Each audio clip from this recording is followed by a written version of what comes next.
Ide. Klapka poprvé. Pani, stalo sa vám niečo? Čo sa vám stalo?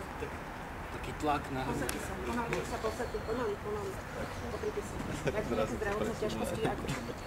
Berete nejaké lieky? Máte ich so sebou nejaké? Na čo beriete lieky? Na pokrčiť. Máte niekto lieky u seba? Pokrč nohy. Dobre, lieky sme našli, podali sme liek. Teraz by mal zrazu omdli. Dobre, budeme. Aj ty ho dávaš na zem. Opatrne ho položíme. A už ideš na figúry nezisťovať všetko. Zase vedomie. Dobre, takže...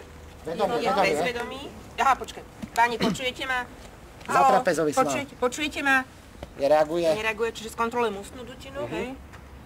To už možno ten ťah, ten taký. Hej, môžeš tam figúru porovnať. Ešte, volali ste záchranku už, babi? Voláme záchranku. Ešte nevieš, či dýcha? Dobre, nedýcha, takže dáme mu to rúško. Aha. Dobre, tvárme sa, že je tam. Tomu dáme teraz, alebo najprv masáž a potom? Aby to človek nezdržoval, kým to Ešte, tam ja narve. neviem, ja som to v živote nepoužíval. Aha. Nepoužil si to? Jako? Nepoužil si to nikdy? Ja som to nepoužil nikdy a okrem toho to môžeš dať von, lebo to sa nebude dať studiť. A v skutočnosti sa dá? V živote som to neskúšal. Ja cez ambúvak a toto som v ruke iba držal. Čo? Ešte dáme aj pípavka. V tomto prípade, kedy budeme volať záchranku? Hneď? Ako Zistíš, že nedýcha a hneď voláš záchranku, alebo môžeš ešte pred, teda ty už zistíš, že má ťažkosti na hrudníku, zavoláš, on potom upadne do bezvedomia.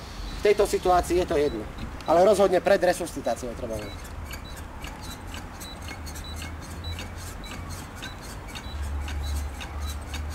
Dobre, táto bude robiť nejakých 5 minút, 3 minúty, potom sa budeme tvariť, že je unavená a druhá ju vystrieda. Budete sa striedať tak, že ona keď bude dýchať, ty už budeš pripravená na stlačenie, ona dodýchá a ideš. Dobre. Ešte raz dýchne. A už ruky na miesto a idem. Pomalšie. Toto bola správna výmena, hej? Vždy dodýchá a ty už si pripravený na stlačenie a hneď ideš, aby bol čo najkratšiu dobu bez obehu. Nemajú byť, že jeden na jednej strane, druhý na druhej? To nerobia dvaja. To je jedno. To bude iba jedna robiť. Počkaj, ne. Čo? Vy sa vymeníte v tom smere.